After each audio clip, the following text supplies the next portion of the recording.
Hello Vikram, आवाज आ रही है? Hello Vikram. Yes sir, good evening sir. Good evening, good evening. आ रही आवाज? Yes sir, yes. स्टार्ट किया जाए? अभी दो ही जुड़े हैं सर, बाकी तो आए नहीं अभी। अरे कोई बात नहीं, आते रहेंगे। इंतजार करने। आप जो आना होगा आ जाएंगे। Okay sir. हितेश शायद नहीं आ पाएंगे कि हितेश कहीं जाना है। हितेश की कुछ अच्छा। तबीयत गड़बड़ है।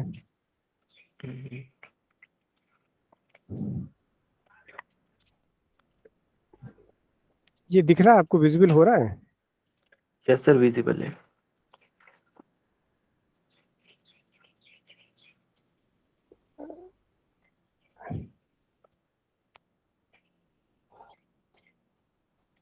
देखिए, दिख रहा है कि और?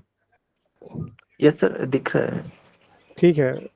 एक्सप्लेन करिए सब। ठीक है स्टार्ट सर। करिए। क्वेश्चन नंबर 35 हम्म। जून 2018 का है ये। हम्म। इसमें हमें non constant analytic function given है, हम्म। डिफाइंड ओवर सी। तो हमें बताना है कौन सी स्टेटमेंट फॉल्स है। ठीक है। फर्स्ट में कह रहा है कि एफ इज अनबाउंडेड, और सेकंड में F sends open sets into open sets. Third में कह रहा है there exist an open connected domain U on which F is never zero but F restricted to u attains its minimum at some point of u। और fourth में कह रहा है the image of F is dense in C. तो first option तो true है, क्योंकि non constant analytic function unbounded होता है, तो ये ट्रू हो जाएगा। और second statement open mapping theorem से ये भी ट्रू हो जाएगा, ओपन सेट को ओपन सेट में मैप करता है।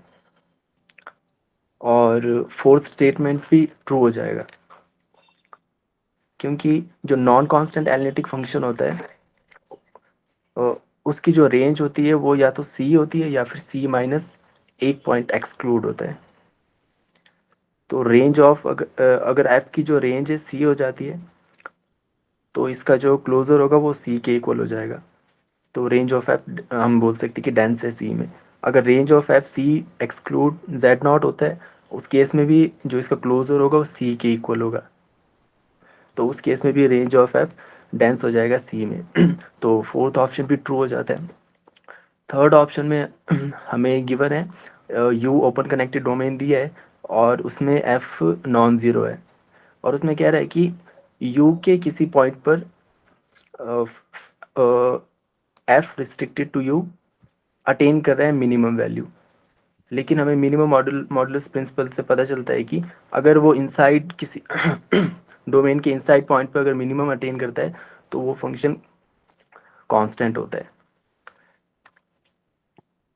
जो कि कॉन्ट्रडिक्शन हो जाएगी। लेकिन क्योंकि हमें एफ तो नॉन कांस्टेंट गिवन है, तो जो थर्ड स्टेटमेंट है वो फॉल्स हो जाएगी।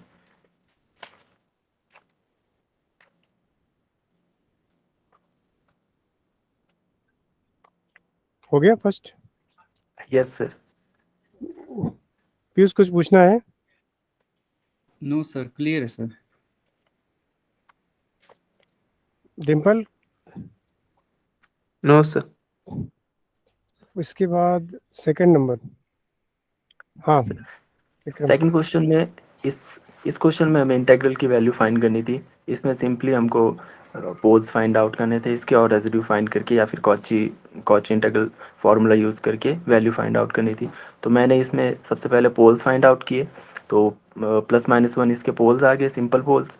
लेकिन इसमें वन वन था जो वो सर्कल के अंदर था, और जो माइनस वन था वो सर्कल के बाहर था। तो मैंने रेजिड्यू फाइंड किया at Z equal to one पे। तो इसका रेजिड्यू ई अपॉन टू आ गया, और फार्मूला यूज़ करके two pi iota into E by two किया, तो पाई आयोटा ई। तो सेकंड ऑप्शन ट्रू हो गया इसमें। ठीक। थर्ड? थर्ड ऑप्शन में हमें एक फंक्शन गिवन था नॉन कांस्टेंट एनालिटिक, जो F from unit open unit is to C पर था डिफाइन। तो हमें बताना था इसमें से कौन सी कंडीशन है, पॉसिबल कंडीशन है जो एफ सेटिस्फाई कर सकता है। तो फर्स्ट वाली जो कंडीशन है, थोड़ा नीचे करना पड़ेगा सर, या नेक्स्ट वाला पेज। ये वाला। Yes sir. तो इस फर्स्ट वाले ऑप्शन के लिए मैंने क्या किया, इसमें हमको फंक्शन फ्रेम करना था दोनों कंडीशन के लिए। फर्स्ट स्टेटमेंट में क्या है, F of one by N is equal to F of minus one by N is equal to one by N square for all N belongs to natural number. तो हम separate करके F of one by N equal to one by N square के लिए function frame करेंगे, और F of one by minus one by N equal to one by N square के लिए function frame करेंगे, और आइडेंटिटी थ्योरम का use करके फंक्शन चेक करेंगे कि वो कंडीशन को सेटिस्फाई कर रहा है और वो क्या इक्वल है। अगर वो हो जाता है तो ये ट्रू हो जाएगा। तो यहाँ पे मैंने वन बाय एन को जेड पुट कर दिया, और जी जेड को मैंने जेड स्क्वेयर ले लिया। तो F of one by N equal to G of one by N हो जाएगा। और एक मैंने नया फंक्शन कंसिडर किया, H of Z is equal to F of Z minus G of Z, such that H of one by N is equal to zero हो जाएगा। तो जो जीरोज ऑफ एच होंगे वो वन बाय एन होंगे। Z H से मैंने represent किया है जीरोज ऑफ एच को, और इसका जो लिमिट पॉइंट होगा वो ज़ीरो होगा, जो ज़ीरो डी के अंदर है, ओपन यूनिट डिस्क के अंदर है। तो आइडेंटिटी थ्योरम से एच जो है आइडेंटिकली ज़ीरो हो जाएगा। ये अगर ज़ीरो है तो F of Z minus G of Z ये भी ज़ीरो हो जाएगा। तो F of Z equal to G of Z मिल जाएगा यहाँ से हमें। तो एफ ऑफ जेड की वैल्यू हमें जेड स्क्वायर मिल जाएगी for all Z belongs to D. अब सेकंड केस मैंने सेम उसी तरह से किया, F of minus one by N equal to one by N square के लिए राइट साइड पे। तो माइनस वन बाय एन को मैंने जेड पुट कर दिया, और जी को मैंने जेड स्क्वायर ले लिया, और एच फंक्शन क्रिएट करके आइडेंटिटी थ्योरम का यूज़ करके हमें एफ ऑफ जेड की वैल्यू मिल गई, फंक्शन मिल गया F of Z equal to Z square. अब ये दोनों फंक्शन इक्वल है और एनालिटिक है, और ये कंडीशन को सेटिस्फाई भी कर रहे हैं, तो फर्स्ट ऑप्शन ट्रू हो जाएगा। अब सेकंड ऑप्शन में भी हमें यही करना था, फंक्शन फ्रेम करना था और चेक करना था कि वो कंडीशन को सेटिस्फाई करता है या नहीं। तो F of one by N मैंने सेम प्रोसीजर से यहाँ पे एफ ऑफ जेड की वैल्यू निकाली, ये I Z upon two plus Z first वाली से कंडीशन से, और F of minus one by N के लिए मैंने ये फंक्शन निकाला, ये आया माइनस, ये आया Z upon Z minus two. अब यहाँ पे देख सकते हैं दोनों फंक्शन इक्वल नहीं है यहाँ पे, क्योंकि अगर लेफ्ट वाले फंक्शन पे मैं वैल्यूज़ निकालूंगा वो कुछ और आएंगी और राइट साइड से कुछ और आ जाएंगी। इसका मतलब ये सेकंड वाला ऑप्शन फॉल्स हो जाएगा। और थर्ड और फोर्थ ऑप्शन में फंक्शन हमें दिख रहा है कि बाउंडेड है, और फंक्शन हमें नॉन कांस्टेंट एनालिटिक गिवन था। अगर नॉन कांस्टेंट एनालिटिक फंक्शन है तो वो अनबाउंडेड होता है। तो थर्ड और फोर्थ ऑप्शन ऐसे डिस्कार्ड हो जाएंगे यहाँ से।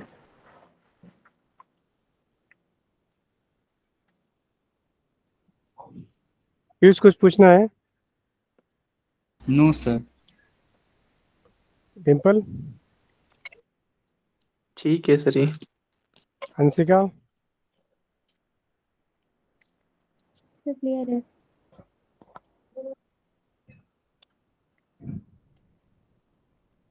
ठीक है Vikram, next question. Yes sir. इस क्वेश्चन में हमें मैपिंग दी हुई है C except one to C, such that five of Z is equal to one plus Z upon one minus Z Z. तो हमें बताना है कौन सी कंडीशन इसमें से ट्रू है। तो सबसे पहले मैंने फोर्थ कंडीशन को चेक किया था। मैंने फाइव का मैंने रेंज निकाला था राइट साइड में यहाँ पे। तो इसका रेंज आ गया था सी एक्सेप्ट माइनस वन। तो फोर्थ ऑप्शन यहाँ से ट्रू हो गया था। अब रेंज जो इसका रेंज आया वो कोडोमेन के इक्वल नहीं था, तो थर्ड ऑप्शन यहाँ से फॉल्स फॉल्स हो जाएगा। अब फर्स्ट और सेकंड के लिए देखना था कि ये कंडीशन सेटिस्फाई करता है या नहीं करता है। तो फर्स्ट वाले को जब मैंने चेक किया था, यहाँ पे हमें ओपन यूनिट डिस्क को मैप कर रहा था ये ओपन यूनिट डिस्क में। तो मैंने फर्स्ट वाले के लिए mod Z less than one को मैंने इस तरह से लिखा, जेड जेड बार लेस देन वन लिख सकते हैं हम इसको ऐसे। और यहाँ से जेड की वैल्यू मैंने निकाली हुई थी W minus one upon W plus one, और इसको यहाँ पे पुट कर दिया। तो इसको कैलकुलेशन करने पे मेरे पास आ गया real of W greater than one, right half plane. तो फर्स्ट ऑप्शन यहाँ से फॉल्स हो गया। और सेकंड ऑप्शन को भी मैंने ऐसे ही, मैंने यहाँ पे गिवन था real of Z less than one, left half plane था हमें गिवन, तो मैंने x लेस देन जीरो को z plus Z bar upon two less than zero लिख दिया, और यहाँ पे z की वैल्यू पुट कर दी w-1 w+1। तो इसको सॉल्व करके यहाँ पे आ गया mod w less than 1, unit circle मिल गया हमें, यहाँ पे ओपन यूनिट डिस्क मिल गया। तो सेकंड ऑप्शन भी यहाँ से फॉल्स हो गया, तो फोर्थ ऑप्शन यहाँ से ट्रू हो गया था। यूज। यस सर, ठीक है सर। चलिए नेक्स्ट क्वेश्चन। यस। इस क्वेश्चन में हमें ओपन कनेक्टेड सबसेट दिया हुआ है सी का ओमेगा, और एक सेट गिवन है ई जिसमें z1 z2 up to so on zr elements है, जो सबसेट है ओमेगा का।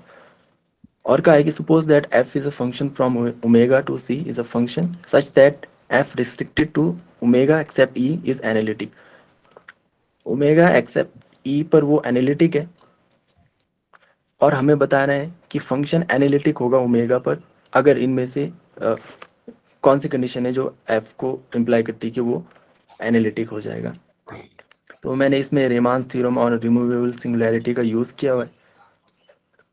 तो ये जो थ्योरम है वो कहती है कि अगर फंक्शन के पास अगर कुछ रिमूवेबल कुछ सिंगुलैरिटीज़ है, रिमूवेबल सिंगुलैरिटीज़ है, तो हम उसको, अगर वो कंटिन्यूस हो जाता है फंक्शन उस डोमेन पर, तो वो फंक्शन एनालिटिक भी हो जाता है। तो इस थ्योरम से फर्स्ट वाला स्टेटमेंट ट्रू हो जाएगा, और सेकंड वाला जो स्टेटमेंट है उसके लिए मैंने एक एग्जांपल लिया था। सर नीचे करना था।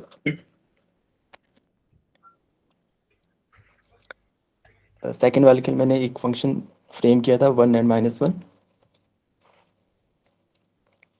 और 1 z बिलोंग कर रहा है ओमेगा एक्सेप्ट ई, और -1 z बिलोंग कर रहा है ई के लिए। तो इसमें हम देख सकते हैं फंक्शन बाउंडेड तो है पर कंटिन्यूस नहीं है। अगर कंटिन्यूस नहीं ओमेगा पर तो ये एनालिटिक भी नहीं होगा, तो सेकंड ऑप्शन यहाँ से फॉल्स हो गया था।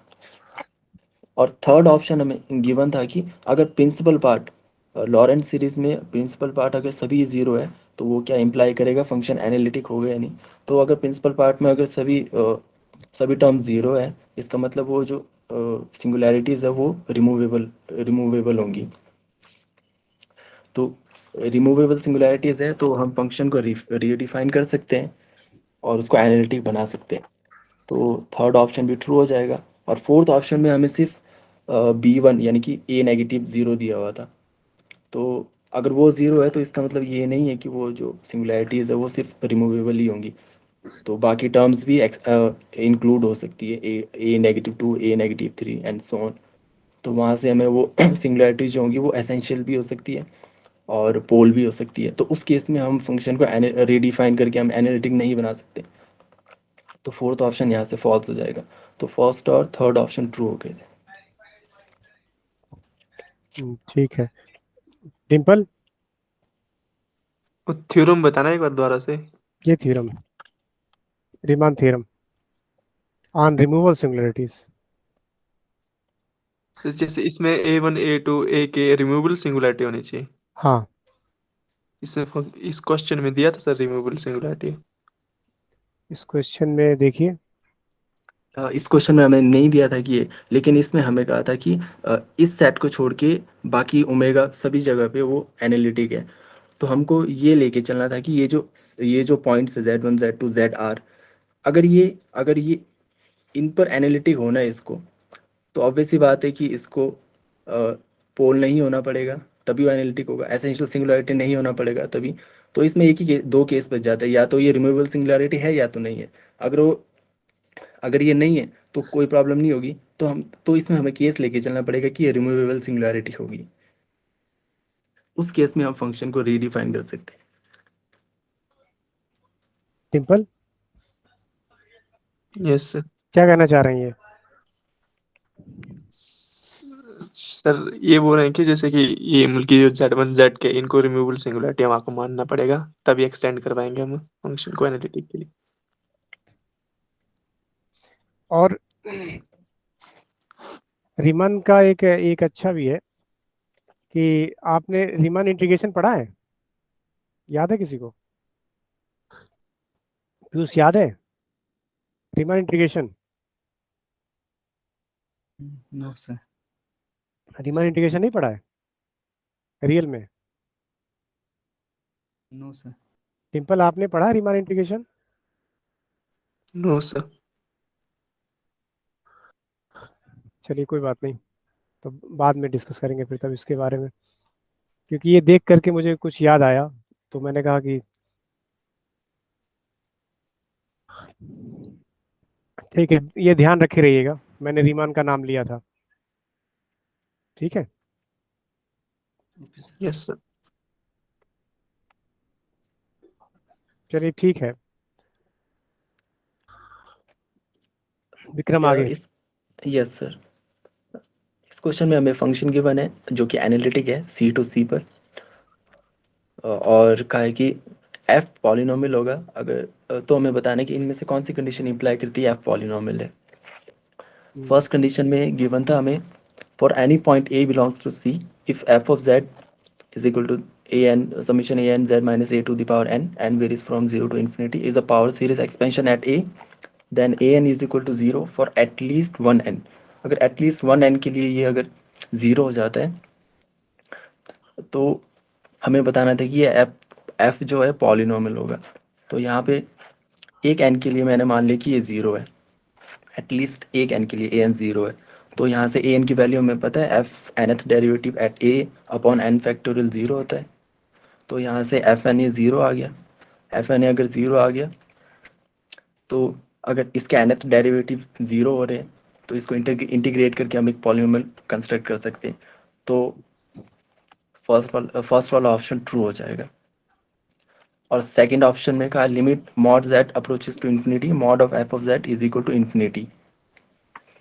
अब हमें पता है अगर ये इन्फिनिटी, किसी फंक्शन का मॉड जो है मॉड जेड इन्फिनिटी पे अगर इन्फिनिटी आ जाता है तो वो पॉलिनोमियल होता है।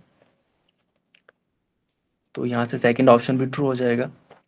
और थर्ड ऑप्शन में क्या है, limit mod Z approaches to मतलब इन्फिनिटी। एक मिनट, मतलब यस, पॉलिनोमियल होगा, मतलब कांस्टेंट पॉलिनोमियल भी हो सकता है?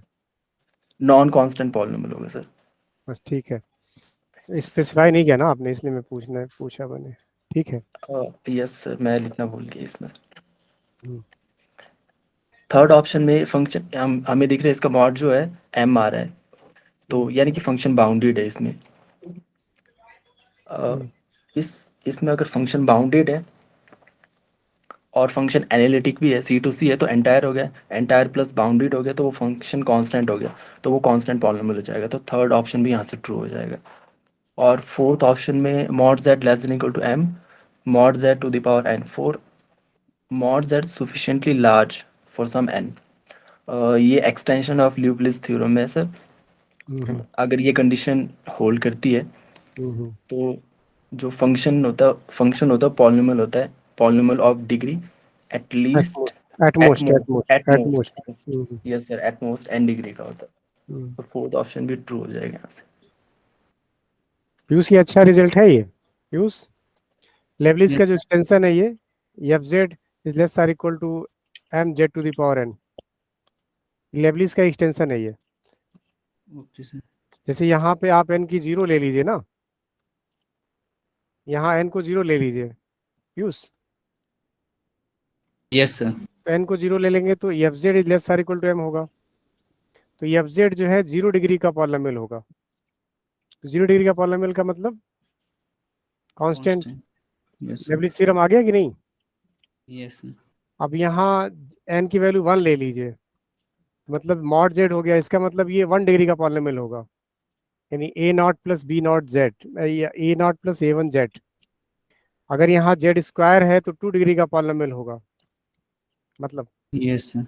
मैक्सिमम। और अगर एल लिखा है, एक्सटेंशन दिखा कि नहीं आपको लेबलिस का? Yes sir. चलिए अच्छा किया बता के आपने, ये शायद मैंने नहीं बताया था जब मैं लिख रहा था तो क्लास में। ठीक है, कुछ पूछना है डिम्पल? सर फर्स्ट ऑप्शन बताना है दोबारा से एक बार। फर्स्ट ये वाला,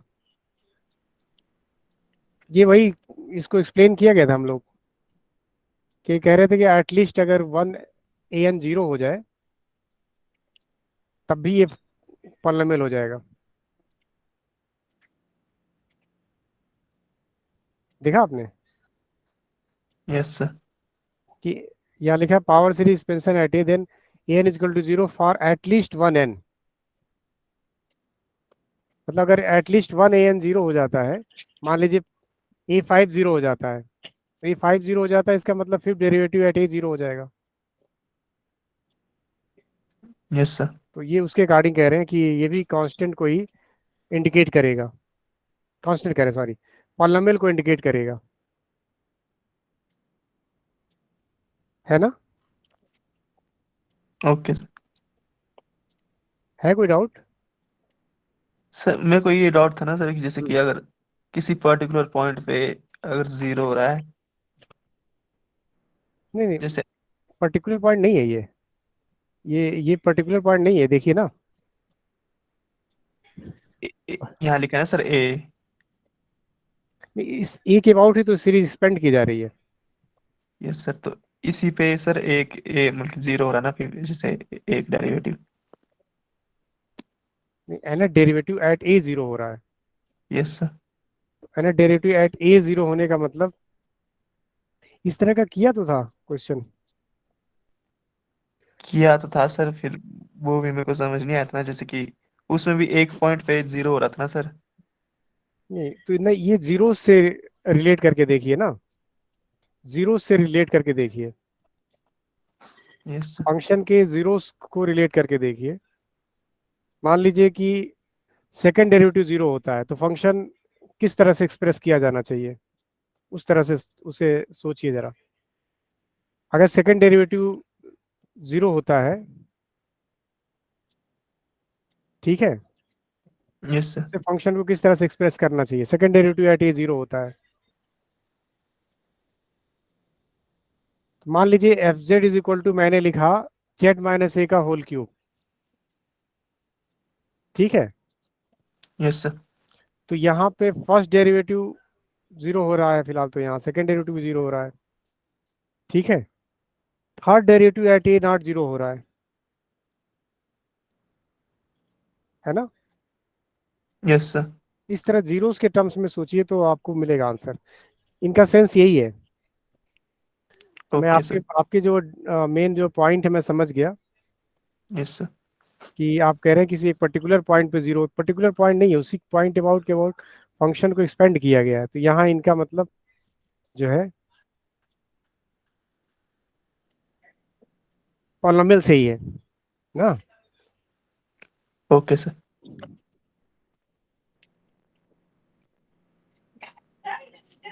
53। Yes yes Vikram. Yes sir, yes sir. Sir इस क्वेश्चन में हमें एक फंक्शन गिवन है, एनालिटिक फंक्शन गिवन है D to C, where D is open unit disc centered hmm, at 0, let F is equal to U plus iota V hmm, के form में given है। और कहा है कि if F of Z is equal to A N Z to the power N, इसकी power series दी है, F को कहा है कि पावर सीरीज है अगर, then F is a constant if, इनमें से कौन सी कंडीशन इंप्लाई करेगी कि एफ कांस्टेंट होगा? हम्म, तो फर्स्ट कंडीशन में कहा है एफ कॉन्जुगेट, अगर एनालिटिक है तो एफ कांस्टेंट होगा। तो इसमें मैंने एफ और एफ कॉन्जुगेट ले लिया, हम्म, और इसमें से सी आर इक्वेशंस की हेल्प से मैंने एफ डैश जेड को ज़ीरो ज़ीरो ज़ीरो निकाला था।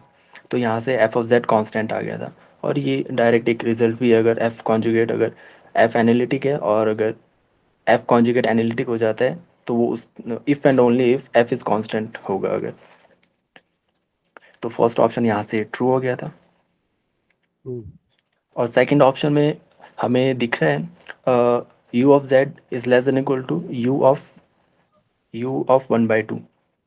तो यहाँ पे रियल ऑफ एफ जो बाउंडेड हो रहा है, और आपने एक रिजल्ट लिखाया था अगर रियल ऑफ एफ या फिर इमेजिनरी ऑफ एफ बाउंडेड है तो एफ कांस्टेंट होगा। इसको फंक्शन की हेल्प से भी कर सकते हैं, E to the power hmm, function लेकर। और ये थर्ड थर्ड ऑप्शन में कहा है कि the set n belongs to n such that A N is equal to 0 is infinite. तो अगर ये सेट इनफाइनाइट हो जाता है तो फंक्शन कांस्टेंट होगा। लेकिन ये ज़रूरी नहीं है, इसमें मैंने एग्जांपल लिया है F of Z equal to Z का। इसमें ए एन इक्वल टू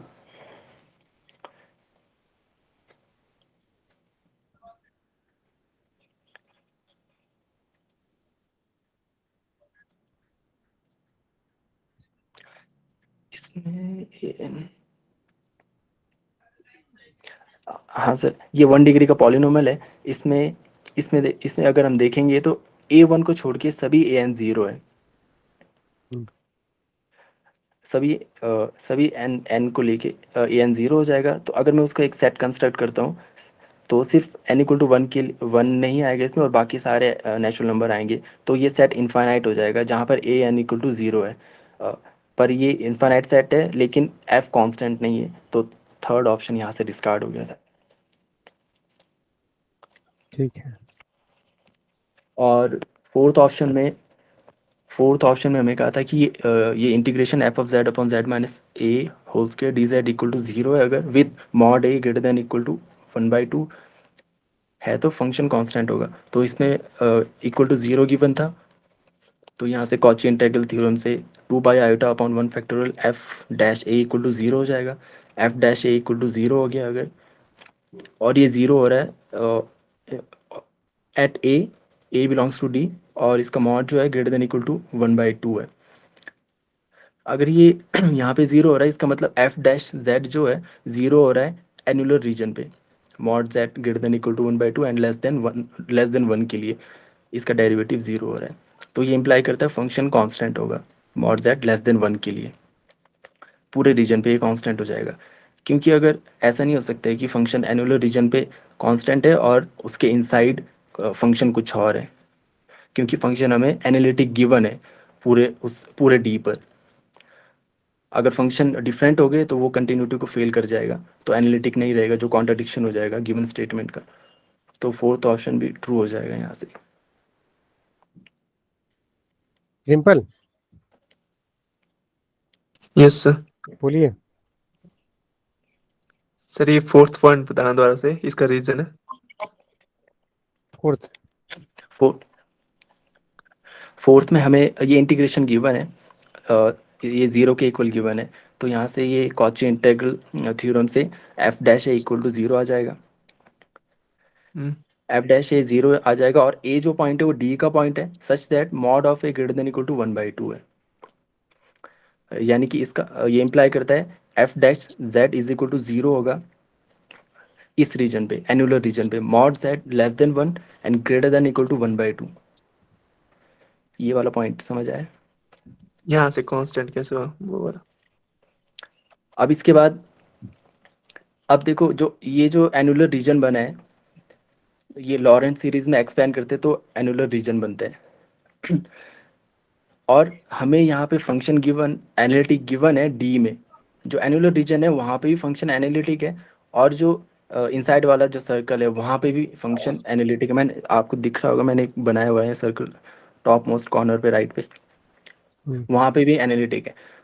अगर फंक्शन कांस्टेंट नहीं है, मान लेते हैं कि फंक्शन एनुलर रीजन पे सिर्फ कांस्टेंट है और अंदर वाले रीजन पे कांस्टेंट नहीं है। मैंने ये एग्जांपल लिया हुआ नीचे, F of Z equal to Z mod Z less than 1/2 के लिए, और 1 ले लिया है एनुलर रीजन के लिए ऊपर, mod Z less than 1 and greater than equal to 1/2 के लिए। अब ये जो एफ ऑफ जेड है ये कंटिन्यूटी को फेल कर जाएगा, left hand limit right hand limit निकालोगे तो डिफरेंट आएगी, तो ये कंटिन्यूस नहीं होगा। तो यानी इसकी ये तो ये एनालिटिक भी नहीं होगा। तो इसका मतलब ये है कि फंक्शन को कांस्टेंट होना पड़ेगा, क्योंकि क्योंकि फंक्शन जो है हमें डी पर एनालिटिक गिवन है, तो ऐसा नहीं होगा फंक्शन डिफर कर जाएगा दोनों रीजन में। तो इसीलिए फंक्शन पूरे रीजन पे कांस्टेंट हो जाएगा।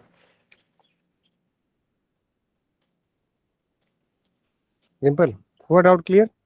Yes sir. सर कंटिन्यूटी वाली लगी ना सर ये, कि अगर एफ ये जेड वाला। नॉन जीरो है किसी नेबरहुड में, तो किसी पॉइंट पे तो उसके एक नेबरहुड में नॉन जीरो रहेगा।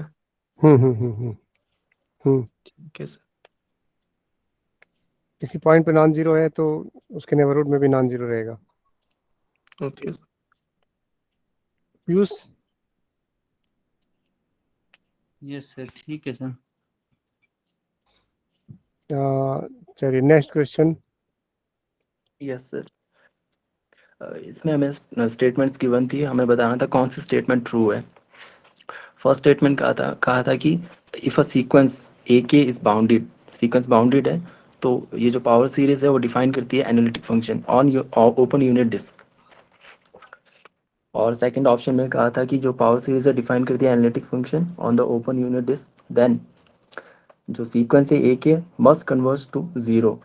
और थर्ड ऑप्शन में हमें दो पावर सीरीज गिवन थी जिनका जिनका रेडियस ऑफ कन्वर्जेंस 1 था, और कहा था कि उनका जो प्रोडक्ट होगा वो कुछ इस तरह से रिप्रेजेंट होगा पावर सीरीज के फॉर्म में, सी के जेड के फॉर्म में ऑन ओपन यूनिट डिस्क। और फोर्थ ऑप्शन में कहा था कि ये एफ ऑफ जेड जो पावर सीरीज है इसके पास रेडियस ऑफ कन्वर्जेंस 1 है, तो एफ कंटिन्यूस होगा ओपन यूनिट डिस्क में, क्लोज्ड यूनिट डिस्क में।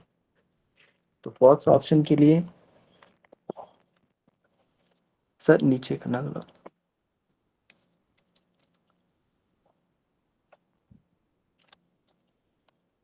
ओके सर, बस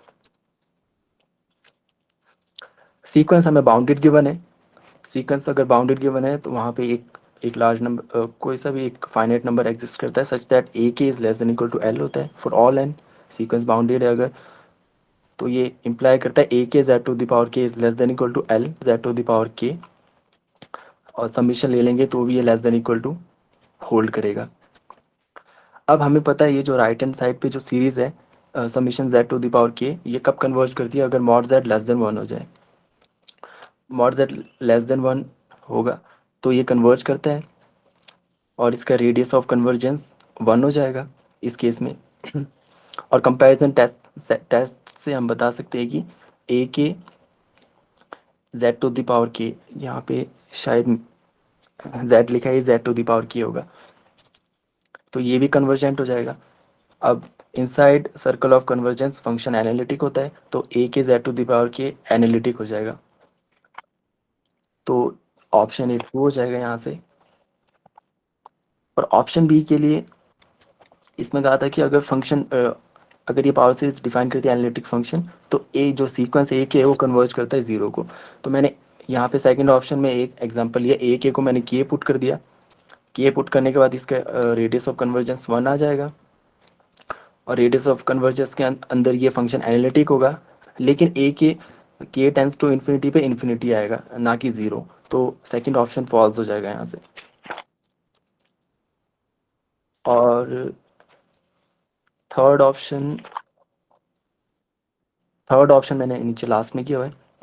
एफ और जी अगर एनालिटिक फंक्शन है तो उनका प्रोडक्ट भी एनालिटिक होगा ओपन यूनिट डिस्क में।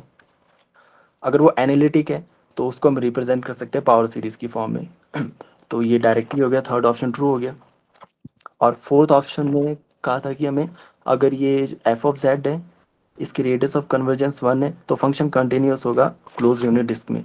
अब यहाँ पे क्लोज यूनिट डिस्क दिया है तो इसकी वजह से ये फेल कर जाएगा। अगर एक को मैं 1 ले लूँ तो यहाँ पे जो पावर सीरीज है एफ ऑफ जेड, इसका जो सम होगा वो आ जाएगा 1/1 माइनस जेड, और इसका जो रेडियस ऑफ कन्वर्जेंस है 1। Inside mod Z less than 1, इसमें तो ये कन्वर्ज कर जाएगा, एनालिटिक होगा, लेकिन बाउंड्री पर जैसे ही z इक्वल टू 1 पुट करेंगे तो ये अनडिफाइंड हो जाएगा, तो यहाँ पे ये कंटिन्यूस नहीं होगा। तो फोर्थ ऑप्शन फॉल्स हो गया, तो first and third option true हो गए। Sir clear sir. डिम्पल आ गया सर समझ। अब 18 पे आ गए। यस सर, दिसंबर 2018 के क्वेश्चन। ठीक है। इसमें फर्स्ट क्वेश्चन जून में कितने क्वेश्चन थे? जून 18 में जून में, एक मिनट,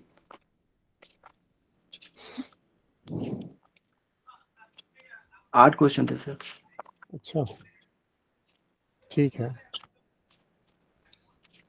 ठीक है, आप बताइए। यस सर, इसमें हमें दो पॉलिनोमियल गिवन है पी जेड और Q Z with complex variable, और एक इंटेग्रल डिफाइन है I P Q is equal to integration P Z Q Z का conjugate D Z, where gamma denotes a closed contour. Then हमें बताना था कि इनमें से कौन सी कंडीशन ट्रू है। फर्स्ट कंडीशन में हमें कहा था कि I Z M Z N equal to 0 होगा for all positive integers M N with M is not equal to N. M और एन को डिस्टिंक्ट लेना है, तो मैंने क्या किया, एम की वैल्यू 1 ले ली, एन की वैल्यू 2 ले ली जेड जेड स्क्वेयर के लिए। इसकी इंटीग्रेशन की, इंटीग्रेशन करने पे 2 पाई आयोटा आया which is not equal to 0, तो फर्स्ट यहाँ से डिस्कार्ड हो गया। सेकेंड वाले पे कहा था I Z N equal to 2 pi iota for all positive integers N, तो एन की वैल्यू मैंने 1 ले ली थी, जेड जेड की आई जेड जेड के लिए मैंने इंटीग्रल वैल्यू फाइंड की, ये 0 आ गई, तो सेकंड ऑप्शन भी फॉल्स हो गया। इसमें कहा था कि 2 पाई आयोटा होगा। थर्ड ऑप्शन में I P one equal to 0 होगा कहा था फॉर ऑल पॉलिनोमल्स पी, तो इसकी इंटीग्रेशन की वैल्यू जब फाइंड की तो यहाँ से ये 0 आ गया। पी जेड क्योंकि पॉलिनोमल है, एनालिटिक होगा इनसाइड क्लोज कंटूर और ऑन सी ऑन गामा, तो यहाँ से ये कॉची इंटीग्रल थ्योरम से ये 0 हो जाएगा। और फोर्थ ऑप्शन में कहा था I P Q is equal to P zero and Q zero का कॉन्जुगेट, तो यहाँ से बस एक फंक्शन कंस्ट्रक्ट करना था, पॉलिनोमियल कंस्ट्रक्ट करने थे और देखना था कि सेटिस्फाई करता है नहीं। पी जेड को जेड प्लस 1 ले लिया, क्यू जेड को 1 ले लिया, और आई पी क्यू की वैल्यू फाइंड की इंटीग्रल वैल्यू, तो ये 0 आ गई, और पी जीरो क्यू जीरो का कॉन्जुगेट 1 आ गया। तो दोनों डिफरेंट आ गई वैल्यूज, तो फोर्थ भी डिस्कार्ड हो गया, तो थर्ड ऑप्शन यहाँ से ट्रू हो गया था।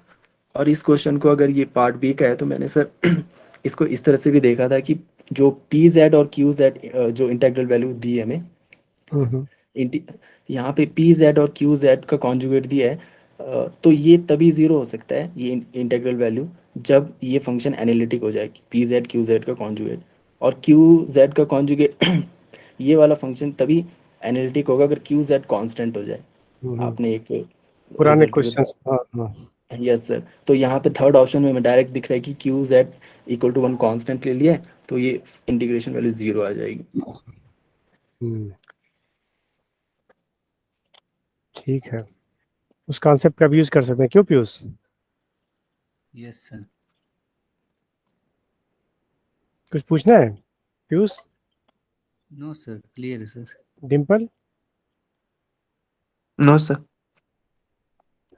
चलिए नेक्स्ट क्वेश्चन। यस सर, इसमें हमें गामा डिफाइन था 3 to the power iota T where T varies from 0 to 2 pi, और हमें यहाँ पे इंटीग्रेशन दी हुई, इंटीग्रल वैल्यू दी हुई है 2 की, तो हमें बताना है कि लैम्डा की किस वैल्यू के लिए ये कंडीशन होल्ड करेगी, ये दोनों इक्वल होंगे। तो यहाँ से कुछ भी नहीं करना था, बस इन दोनों की इंटीग्रेशन की वैल्यू फाइंड करनी थी और कंपेयर करके लैम्डा की वैल्यू फाइंड करनी थी। जब मैंने राइट हैंड साइड वाला इंटीग्रल वैल्यू को फाइंड किया तो ये आया था -2 पाई आयोटा अपॉन 3, और लेफ्ट साइड वाले को जब सॉल्व किया तो ये 2 पाई आयोटा लैम्डा आ गया। इन दोनों को कंपेयर किया तो लैम्डा की वैल्यू -1/3 आ गई। ठीक है। 39। 39 में let R denote the radius of convergence of power series summation k varies from 1 to infinity k x to the power k, ये गिवन था। तो हमें बताना था इसमें से कौन सी कंडीशन होल्ड करेगी।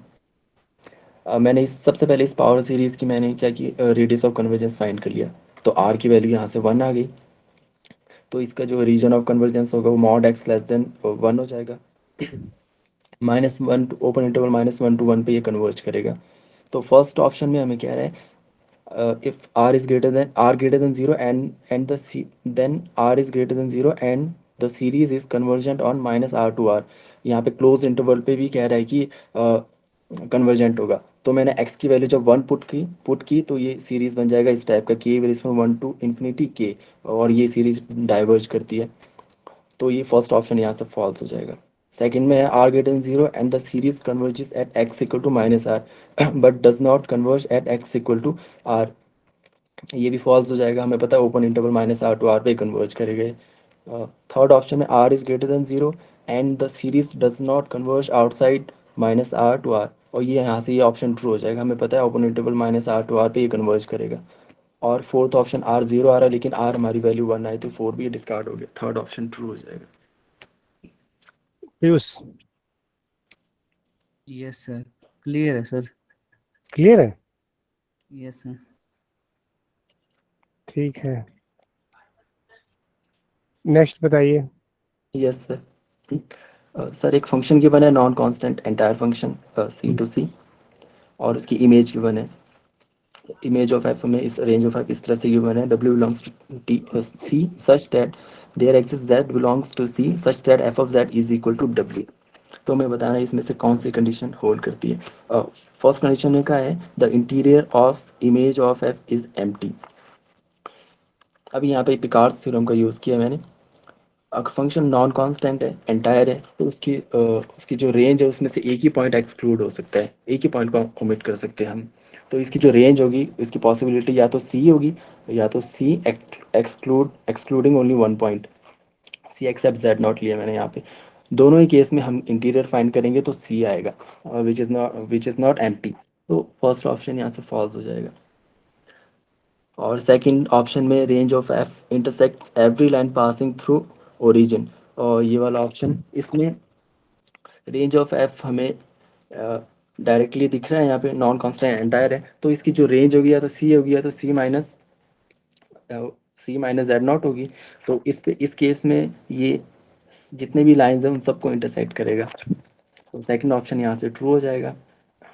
और थर्ड ऑप्शन में क्या है, there exist a disc in the complex plane which is disjoint from range of F, image of F.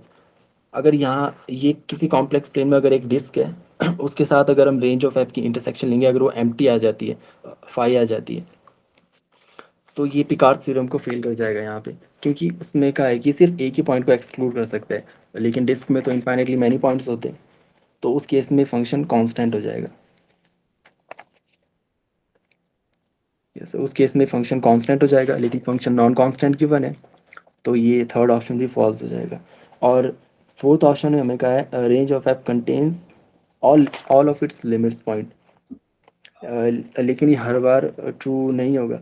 अगर मैं एक फंक्शन ले लूँ non constant entire function E to the power Z, इसका जो रेंज है उसमें ज़ीरो नहीं आएगा, लेकिन इसका जो रेंज ऑफ एफ का जो लिमिट पॉइंट है वो पूरा सी है, तो इसमें जो ज़ीरो लिमिट पॉइंट है इसका, लेकिन उसके रेंज में बिलोंग नहीं कर रहा, तो ये फोर्थ ऑप्शन यहाँ से फॉल्स हो जाएगा, तो सेकंड ऑप्शन ट्रू हो जाएगा यहाँ से।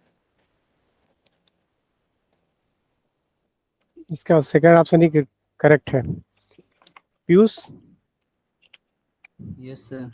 कुछ बोलेंगे? ठीक है सर, ऑप्शन सारे ठीक है सर। जैसे पर ये जो फर्स्ट ऑप्शन हमने लिखा ना सर, जैसे जब range c minus x not है, तो उस केस में interior sir c minus x not ही आएगा ना, पर होगा तो सर तब भी नॉन एम्प्टी ना, पर c नहीं होगा उस केस में ना, इंटीरियर पॉइंट सर सेट में तो होता ही है ना। हाँ, ये कह रहे हैं कि यहाँ थोड़ा सा करेक्शन कर लीजिएगा, तो जेड नॉट तो इसका पॉइंट नहीं है ना आर एफ का, यस सर। तो जेड नॉट इसका पॉइंट नहीं, तो इंटीरियर भी नहीं होगा। यस सर, यहाँ पे मिस्टेक हुई। ठीक है। टिम्पल यस ठीक है सर। चलिए next question. Yes sir. Sir इसमें let H denote the upper half, that is ये सेट गिवन है, कहा है कि for z belongs to h which of the following are true. हमें बताना कौन सी कंडीशन इसमें से ट्रू है। तो फर्स्ट वाले कंडीशन में मैंने स्टैंडर्ड जो हमारे पास बाइलिनियर ट्रांसफॉर्मेशन होती है उसका जो रिजल्ट था आपने लिखाया था A D minus B C वाला, वो यूज़ किया। तो उसमें ये A D minus B C की वैल्यू नेगेटिव आ गई, तो वो अपर हाफ को लोअर हाफ में मैप करेगा, लेकिन हमें यहाँ हमें हमें बताना है कि अपर हाफ में जो मैप कर जाए, तो ये फर्स्ट कंडीशन तो फेल कर जाएगी क्योंकि लोअर हाफ में मैप करेगा। सेकंड कंडीशन के लिए 1/z² दिया है, तो मैंने एक पॉइंट ले लिया 1 प्लस आयोटा, और यहाँ से 1/z² की वैल्यू निकाली, तो ये माइनस आयोटा अपॉन 2 आ गया, तो ये अपर हाफ में नहीं जाएगा, ये भी फेल हो गया। थर्ड ऑप्शन में A D minus B C की वैल्यू निकाली, ये भी नेगेटिव आ गई, तो ये भी फेल कर गई, तो fourth option by default true हो जाएगा। तो यहाँ से लेकिन फिर भी A D minus B C की अगर वैल्यू निकालेंगे तो वो पॉजिटिव आएगी, ग्रेटर देन 0 आ जाएगी 1, वो अपर हाफ को अपर हाफ में मैप करेगा, तो ये फोर्थ ऑप्शन ट्रू हो जाएगा। अच्छा, मतलब इसमें फोर्थ ऑप्शन करेक्ट है। Yes sir. पीयूष कुछ पूछना है? नो सर, क्लियर है। Dimple, no sir. Hansika, Clear है सर। चलिए नेक्स्ट क्वेश्चन बताइए। Yes sir. हमें एक फंक्शन गिवन है, analytic function C define entire function है। तो हमें बताना है इसमें से कौन सी कंडीशन ट्रू होगी। फर्स्ट कंडीशन में कह रहा है कि if mod of F of Z is less than equal to 1 for all Z belongs to C, then F dash has infinitely many zeros. तो और सेकंड कंडीशन में कह रहा है, पहले मैं फर्स्ट बताता हूँ। फंक्शन यहाँ पे एंटायर है और फर्स्ट कंडीशन में फंक्शन बाउंडेड गिवन है, तो एंटायर प्लस बाउंडेड है तो फंक्शन कांस्टेंट होगा। अगर फंक्शन कांस्टेंट है तो उसका डेरिवेटिव जीरो होगा। आप किसी भी पॉइंट पे निकाल लो तो उसके पास इनफाइनाइटली मैनी जीरोस हो जाएंगे इन सी। तो फर्स्ट ऑप्शन यहाँ से ट्रू हो जाएगा। सेकेंड ऑप्शन में कह रहा है if F is onto function, then function F of cos of Z is onto. तो यहाँ पे मैंने एक ऑन टू फंक्शन लिया, F of Z equal to Z, और F of cos of Z ही आएगा। और कॉस ऑफ जेड हमें पता है ये जो फंक्शन है ये ऑन टू होता है, इसका जो रेंज होता है वो सी होता है। तो डोमेन को डोमेन रेंज के इक्वल आ गया तो ये ऑन टू हो जाता है। तो सेकंड ऑप्शन ट्रू हो गया। थर्ड ऑप्शन में क्या है कि F is onto, if F is onto then function F of E to the power Z is onto. इस वाले पे भी सेम फंक्शन कंसिडर करेंगे, F of Z equal to Z, और F of E to the power Z लेंगे तो E to the power Z ही आएगा। और E to the power Z हमें पता है ऑन टू नहीं होता है, इसकी रेंज में जीरो नहीं आता, तो ये ऑन टू नहीं होगा। और फोर्थ ऑप्शन में कह रहा है कि if F is one one then the function F polynomial Z Z four plus Z plus two is one one. तो इस पे भी मैंने F of Z equal to Z लिया, और F of Z to the power four plus Z plus two equal to Z to the power four plus Z plus two. इस function को मैंने क्या किया कि दो वैल्यूज ले ली, डिस्टिंक्ट वैल्यू ले ली, लेकिन उनकी जो इमेज की वैल्यू आ रही है वो सेम आ रही है। इमेज की वैल्यू सेम आ रही है लेकिन दोनों जो इनपुट वैल्यूज है वो डिफरेंट है, तो वन वन फंक्शन की कंडीशन यहाँ पे होल्ड नहीं करेगी। तो फोर्थ ऑप्शन फॉल्स हो जाएगा, तो फर्स्ट और सेकंड ऑप्शन ट्रू हो जाएंगे यहाँ से। ठीक है, पीयूष को पूछना है। No sir. चलिए नेक्स्ट क्वेश्चन बताइए। Yes sir. इसमें एक एंटायर फंक्शन गिवन है, F of Z equal to one plus Z to the power 20, और एक जी ऑफ जेड गिवन है E to the power Z. तो मैं बताना which of the following statements are true. First में कह रहा है limit mod Z approaches infinity mod of F of Z is equal to infinity. तो हमें पता है इस वाली कंडीशन के लिए अगर ये कंडीशन होती है तो वो एफ जो होता है वो पॉलिनोमियल होता है। तो यहाँ पे एफ हमें पॉलिनोमियली गिवन है, तो फर्स्ट ऑप्शन ट्रू हो जाएगा। अब सेकंड ऑप्शन में कह रहा है अगर mod F of Z infinity आता है, mod Z approaches to infinity, तो इस वाले केस में फंक्शन जी ऑफ जेड को पॉलिनोमियल होना पड़ेगा, लेकिन G of Z E to the power Z दिया है which is not a polynomial, तो सेकंड ऑप्शन यहाँ से फॉल्स हो जाएगा। और थर्ड ऑप्शन में कह रहा है inverse image of this close unit is bounded for every R greater than equal to zero. तो इसमें एक रिजल्ट यूज किया था, pre image of disc under a polynomial function is homomorphic to a disc. तो इस वाली condition से होम्योमॉर्फिक, yes sir, मुझे ऐसे मिला होमोमॉर्फिक। होम्योमॉर्फिक जानते हैं?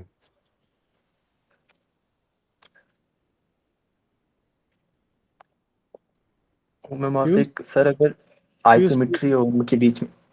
पीयूष पीयूष को बोलने दीजिए। Piyush, yes sir. सर होम्योमॉर्फिक। होम्योमॉर्फिक में सर ये होता है ना कि अगर सर जैसे फंक्शन है कोई एफ जो हाँ, कॉन्टिन्यूअस है, और सर इनवर्स फंक्शन अगर एग्जिस्ट कर रहा है, जो कि तभी करेगा जब सर बाइजेक्टिव मैप है, तो अगर इनवर्स फंक्शन भी कॉन्टिन्यूअस हो जाए तो सर उसको होम्योमॉर्फिक बोलेंगे। ठीक है। बाई मतलब दोनों कह दिया आपने, बाई कंटिन्यूअस या फॉर एफ इनवर्स। यस। ठीक है, आगे बताइए। हाँ, यस सर, तो डिस्क हमें पता है वो बाउंडेड बाउंडेड होते हैं, ओपन और क्लोज हो, तो थर्ड ऑप्शन यहाँ से ट्रू हो जाएगा, ये बाउंडेड हो जाएगा। और फोर्थ ऑप्शन में हमें G inverse of closed unit disc is bounded का है। अब जी हमें गिवन है exponential function E to the power Z, और e to the power z की जो वैल्यू है, जो g इनवर्स, इसको मैं इस फंक्शन को अभी b मान लेता हूँ, ये जो इनसाइड क्लोज यूनिट डिस्क है। तो इस g इनवर्स की इमेज में जो a की वैल्यूज है वो सभी आएंगी, यानी कि ये प्री इमेज रखेगा, b की प्री इमेज इसको कंटेन करेगा। अब यहाँ पे अगर मैं 2n पाई आयोटा ले लेता हूँ a से और इसकी वैल्यू निकालता हूँ तो 1 आएगी, और जी इनवर्स 1 निकालता हूँ तो 2n पाई आयोटा आ जाएगी, और 2n पाई आयोटा बिलोंग कर रहा है जी इनवर्स बी में। 2n पाई आयोटा अगर इस सेट में बिलोंग कर रहा है तो n तो इंटीजर से बिलोंग कर रहा है, तो अगर ये n इन्फिनिटी को अप्रोच करेगा तो ये सेट भी इन्फिनिटी को अप्रोच करेगा, मतलब ये बाउंडेड नहीं रह जाएगा फिर उस केस में ये। तो फोर्थ ऑप्शन डिस्कार्ड कर दिया था यहाँ से। Dimple yes sir.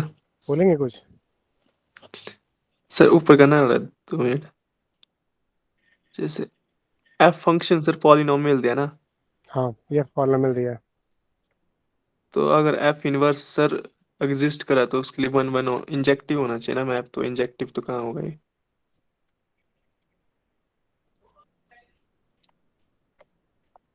ये कह रहे हैं कि ये पॉलिनोमियल है। यस। पॉलिनोमियल देखिए इंजेक्टिव है ये, जो दिए गिवन है वो देख के बताइए डिम्पल। Yes sir. ये जो पॉलिनोमियल गिवन है वो देखिए इंजेक्टिव है या नहीं। इंजेक्टिव नहीं होगा सर ये, क्योंकि 20 तो 0 आ जाएंगे सर इसके पास, हम्म तो इंजेक्टिव कहाँ रहेगा सर ये? नहीं, 20 जीरो से आ गए तो इसका मतलब इंजेक्टिव खत्म हो जाता है। सर जैसे 20 0 हो गए ना सर, अगर डिस्टिंक्ट मतलब कि जीरोस की डिस्टिंक्ट इमेजेस आनी चाहिए ना, तो सबकी इमेज 0 आ जाएगी, फिर इंजेक्टिव कैसे रहेगा? अच्छा अच्छा अच्छा, मतलब इसके आप ये कह रहे हैं कि जो सारे इसके जो जीरोस हैं मतलब सब जीरो पे मैप हो रहे हैं। Yes sir.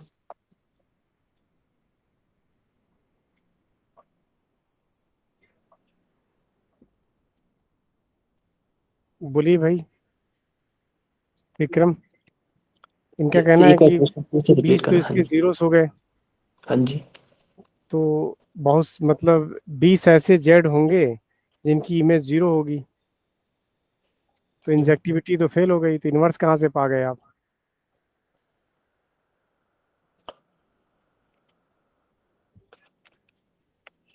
इसमें सर, इसमें जो इनवर्स कैसे एक एग्जिस्ट कर कंडीशन गया? एक कंडीशन भी गिवन है इसमें, mod z less than equal to r के लिए।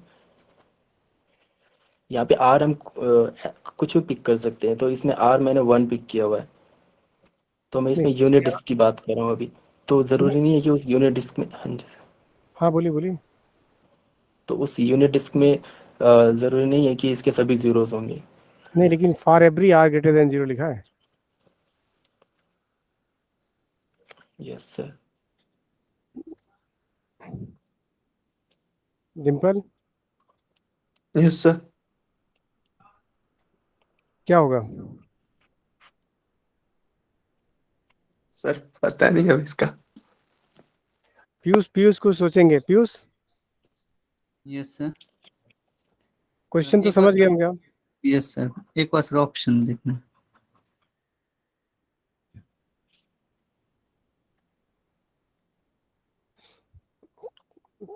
डिम्पल तो इसके इनवर्स एग्जिस्टेंस पे ही क्वेश्चन उठा दिया इन्होंने, यस सर। बाकी तो बात की बात है।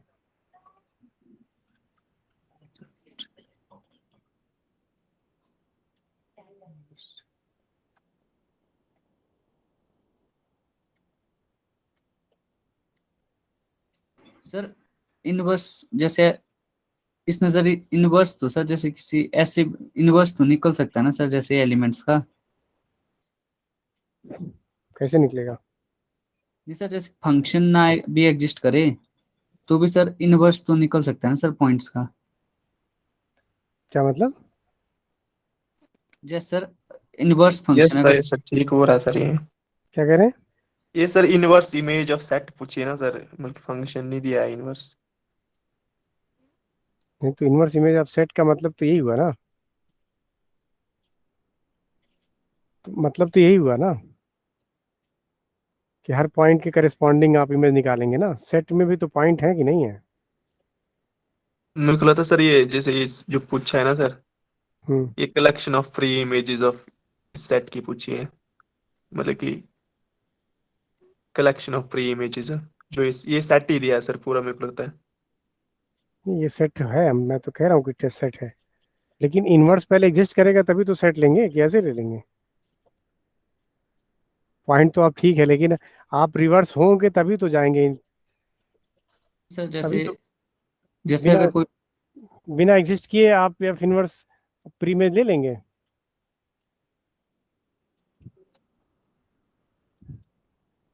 फिर जब एफ इनवर्स एग्जिस्ट नहीं करेगा तो आप कैसे डोमेन में आएंगे फिर से वापस, बोलिए।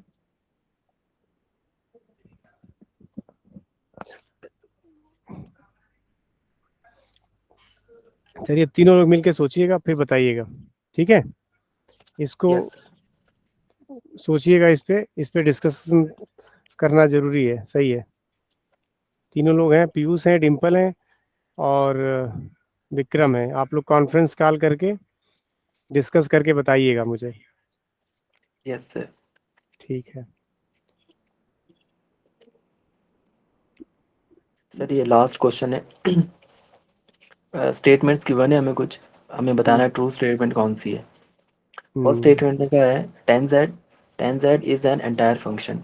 हम्म। टेन जेड के मैंने सबसे पहले पोल्स निकाले, हम्म। और इसका लिमिट पॉइंट चेक किया, इन्फिनिटी आ रहा है। इन्फिनिटी तो z इक्वल टू इन्फिनिटी इसका non non isolated essential singularity हो जाएगा।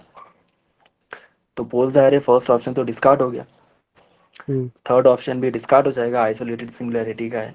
और फोर्थ में क्या है, नॉन आइसोलेटेड है, तो ये ट्रू हो जाएगा। और सेकंड ऑप्शन में क्या है, tan Z is meromorphic function on सी।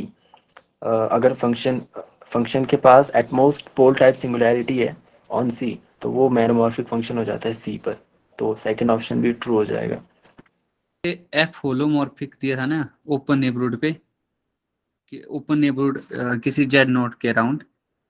और सर फिर उसने बोला था कि एक सीरीज ली थी उसने, फंक्शन उसी फंक्शन के nth derivative eight Z note को लेकर, सीरीज n इक्वल टू 0 से इन्फिनिटी फंक्शन का nth derivative eight Z note, और वो सीरीज कन्वर्ज करी थी एब्सोल्युटली। तो सर वो पूछ रहा था कि f कांस्टेंट होगा, f पॉलिनोमियल होगी, f can be extended to entire function, और fx बिलोंग्स टू r। तो ठीक है। सर कांस्टेंट पॉलिनोमियल और जो डी ऑप्शन था सर, fx r को बिलोंग करेगा for all x belongs to r के लिए।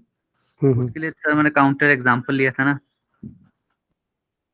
एफ जेड को मैंने ले लिया था सर e की पर आयोटा जेड बाई थ्री। तो सर e की पर आयोटा जेड बाई थ्री, तो उसका जैसे फर्स्ट डेरिवेटिव करेंगे तो सर e की पर iota Z by three into में आयोटा बाई थ्री आएगा, और सर डबल डेरिवेटिव करेंगे तो आयोटा बाई थ्री का स्केयर हो जाएगा, बाकी e की पर iota Z by three multiply में एज इट इज।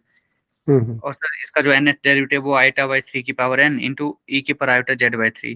तो सर फिर जब इसकी जैसे पावर सीरीज देखेंगे हम, इसकी जो बनेगी वो सर आयोटा की power n by three by n आएगा ना, पावर सीरीज की जो। Yes sir. तो इसका सर अगर हम इसका, क्योंकि इसने बोलते हैं कि ये जो ऐसा एफ लेना है जो फिर ये जो सीरीज है एब्सोल्युटली कन्वर्ज करनी चाहिए। तो इसका सर जब मॉड लेंगे तो आयोटा की पावर n तो वन हो जाएगा उसका मॉडुलस, और सर अब फिर बच जाएगा सिर्फ सर वन अपॉन थ्री की पावर n। तो सर ये जीपी हो गई, GP with common ratio less than one. तो सर ये एब्सोल्युटली कन्वर्ज कर गई, तो इसका मतलब ये एग्जांपल मतलब फिट बैठता है गिवन कंडीशन के अकॉर्डिंग। पर सर यहाँ पे जो e की power iota Z by three है ये और सर एंटायर फंक्शन है, तो मतलब कोई भी जेड नॉट के अबाउट ओपन, कोई भी जेड नॉट हो तो ओपन उसके अबाउट कोई नेबरहुड होगी तो उस पे ये होलोमॉर्फी पे होगा सर, जो दूसरी कंडीशन थी। Yes sir. तो और यहाँ पे सर एफ ना तो कांस्टेंट है ना ही सर पॉलिनोमियल है, और सर इसमें अगर जेड को हम रियल भी रखें तो भी सर, क्योंकि ई की power iota Z by three है तो भी ये कॉम्प्लेक्स रहेगा, तो ए बी और डी रॉन्ग हो जाएंगे। और सर जो सी ऑप्शन था कि F can be extended to an entire function, तो इसके लिए सर वो ये कि जैसे एनालिटिक कंटिन्यूएशन में जैसे सर कोई, तो देखा था मैंने उसमें जैसे एक रीजन में अगर सर कोई फंक्शन एनालिटिक है और एक दूसरा रीजन ले रहे हम जिसका जो सर इंटरसेक्ट कर रहा है उस एनालिटिक फंक्शन के रीजन के साथ, उसमें मतलब तो उसमें जो दूसरा फंक्शन सर वो एनालिटिक है, जैसे दूसरे रीजन R2 पे, तो सर जहाँ पे वो इंटरसेक्ट कर रहे हैं वहां पे वो दोनों फंक्शन इक्वल होने चाहिए। तो अगर ऐसा हो जाता तो सर तो हम सर उन दोनों रीजन पे मतलब R1 और R2 पे उनके यूनियन पे एक मतलब कॉमन फंक्शन ले सकते हैं जो कि एनालिटिक होगा R1 यूनियन R2 पे डिफाइन करके। यस सर, तो इस तरीके से सर हम इसको मतलब एक्सटेंड कर सकते हैं मतलब एनालिटिकल कंटिन्यूएशन के थ्रू। Yes sir. मतलब उससे जो एनालिटिकल कंटिन्यूएशन वाले से आपको हेल्प मिली कुछ? Yes sir. और उसमें कोई ऐसा रिजल्ट नहीं मिला इससे रिलेटेड, एकदम सेम इसी तरह का कुछ रिजल्ट नहीं मिला जो गिवन था? Yes sir. कुछ ऐसा रिजल्ट नहीं मिला? सर शूम सीरीज में तो नहीं दिखा सर मुझे ऐसे। एनालिटिकल कंटिन्यूएशन जो चैप्टर ही है ना पूरा, यस सर है। तो उसमें कह रहे हैं कि उसमें जो थ्योरम्स वगैरह कुछ नहीं मिले आपको इस तरह का, थ्योरम्स या इस तरह के कोई क्वेश्चन एक्सरसाइज इस तरह का, इस तरीके से रिलेटेड? एक्सरसाइज चेक करनी पड़ेगी सर ना, थ्योरी में तो नहीं दिखा सर मुझे। थ्योरी पढ़ी आपने? थ्योरी पढ़ी सर। वो नहीं, जो थ्योरम प्रूफ पढ़ा, थ्योरम प्रूफ नहीं मतलब थ्योरम कम से कम। ऐसे थ्योरम तो पढ़ी सर मैंने। एक तो सर 6 चैप्टर में था ना उसका हल्का था, फिर हाँ 10th चैप्टर फिर से है सर उसी पे पूरा। चलिए थोड़ा एक बार और देखिएगा। चेक करूंगा सर फिर से एक बार। मतलब थ्योरम कम से कम एक बार देख लीजिएगा।